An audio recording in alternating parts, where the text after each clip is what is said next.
Hello everybody, welcome back to my channel. Today I'm doing the second part of my challenge series. You can see the playlist right here on this card. But today I'm doing an all pink build. I decided to do this stone cottage inspired build, and honestly I was pretty surprised to see that I had some decent options as far as doing an entire build in pink goes. It's probably a little bit more obvious, but there is also some nice landscaping in pink.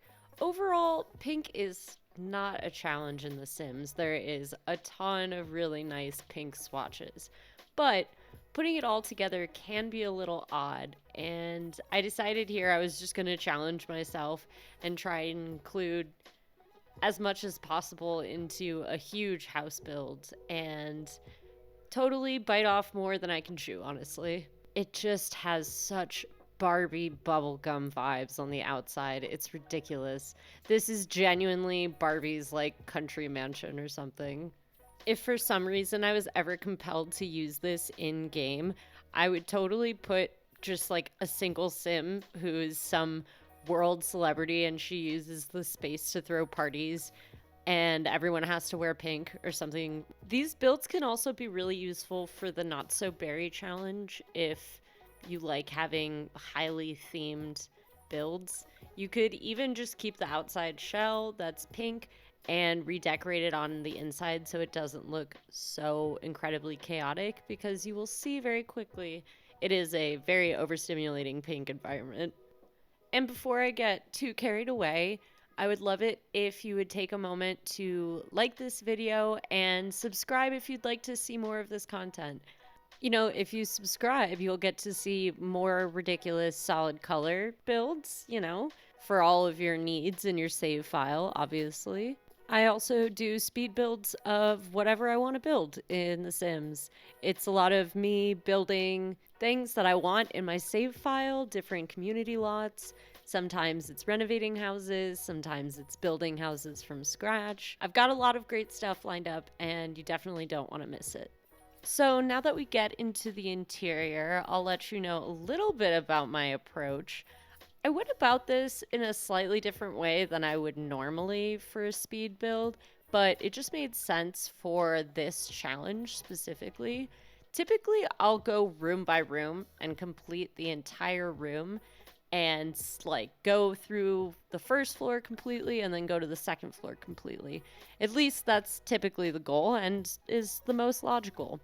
Not for this build. Instead, for this build, I decided to take the main objects that I knew I would need for all of the individual rooms, place those down, and then kind of went through in a bunch of passes of the house. So if the speed build looks just a little bit confusing and jumpy, that's why I was jumping around. Because there are so many different swatches of pink and just a ton of options, I wanted to make it a little bit of a challenge and just mix things up for myself. So in certain rooms, I made it pink. It was all in the pink swatches, but it's a little bit tweaked to different like hues and stuff. So essentially there's like a back patio that's a little bit more terracotta colored and that sort of thing, more neutral tones. Some very, very bright bedrooms, some bedrooms with kind of more pinky orange colors. So you'll see that I did try and make it look like the rooms weren't identically hot pink. One of my favorite rooms of the build is coming up here. I decided to make a guest room, and my inspiration for it was this Murphy bed from Tiny Living that has a really nice sort of mauve, dusty pink swatch. So I tried to go with like a little bit more of a jewel tone purpley guest room, and I think it came out really, really cute. It's definitely the sort of thing that I want to include more into my builds, is just a little simple guest room. Now, on the other hand, one of the major disappointments of this build is the cabinets and counters situation. Pretty much the only thing available is this like really weird bubblegum modern swatch. I hate it. I hate it with everything in my being. But after the last video where I cheated on cabinets, I was like, there is no getting around it this time. I've got to use it, even though they make me want to remove my eyeballs. I definitely don't have all of the packs in The Sims 4, even though I have plenty of content. So there might be another pack that has a really nice other pink swatch to go with. I just think it would be so adorable to have like a cottagecore vibe with pink. Pink has been so ridiculously trendy in the past few years. You can't tell me that people wouldn't want some more adorable pink counters and cabinets. I'm just saying, okay, bye. That's it. That's my TED Talk. But really, the proof of Pink's popularity is obvious in the content from The Sims. There is so much contemporary, modern, suburban pink swatches and items. I really love it. I think it's a great addition to builds. People love a pink in The Sims. Right, this is the perfect example of how out of order this build is.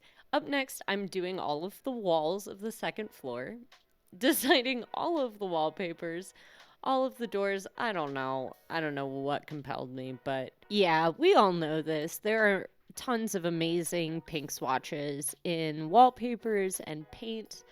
And like I said before, I learned like a lot of interesting brick and tile that I was not expecting to find in this game at all. But I tried to keep it mixed up because I had so many options. So you'll see like a darker blush, light pink, some prints here and there, like the really cute floral print. That rug with the like hexagons or whatever, I usually only use that for kids' rooms, but it felt so perfect for that little guest room, just like a cute little flair. To be honest, I didn't really have a super fun time cluttering this house like I usually do when I'm doing builds. I think that's probably because everything just felt like it was getting washed out at a certain point. It was so much pink on pink on pink that was matching so perfectly that like nothing stood out anymore. So I kind of was like, my vision was going in and out as I finished this build because it was just a little much after a while. And that's exactly why we do challenges like this as challenges and not for our everyday builds, because I would not be able to do any gameplay in this build for longer than 10 minutes maybe. For whatever reason, I didn't really feel that way about the all red build. It probably has something to do with the fact that I enjoy the color pink, but only in small doses and only in specific shades, so altogether, it's probably just too much for my taste. Yeah, I don't know. Let me know in the comments below what solid color you would have your entire house be. I think for me, it would probably be like a blue or a green, because I just find them really soothing, and I love every shade, pretty much, of both of those colors. And now we're getting into one of my other favorite rooms in this build. The back patio area is just adorable. I couldn't believe how well those brick and tile swatches went together. And I just had some like funky chairs that kind of look like whatever was left over in your garage kind of energy. And I also decided to clutter it up with a bunch of plants. My idea was that it's kind of like a mudroom, I guess, somewhere that you come in, you throw your shoes off. There's tons of plants because it's kind of like a little greenhouse area.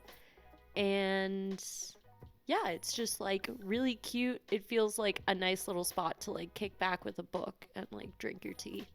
I want to thank you so much for sticking through with me in this really chaotic pink build. I really hope you enjoyed the second installment of my Rainbow Build Challenge series. I will see you all very soon for another video. It is an art center. Since you watched this far, you get to know. So it's a family art center that I'm really excited to show you all. So I will see you guys next time. Bye.